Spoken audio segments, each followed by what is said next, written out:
mitimo gi office mar deputy president. Kawe mano weche mag ohala ne jo ohala matindo tindo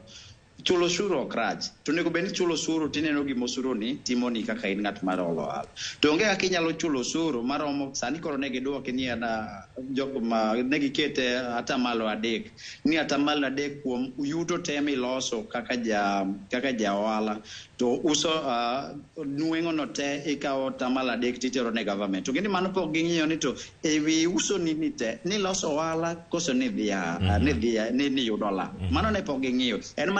mana pesa temi uso kitimo idhi uso wach ni uso ng'iyo gik moko maromo siling 1,000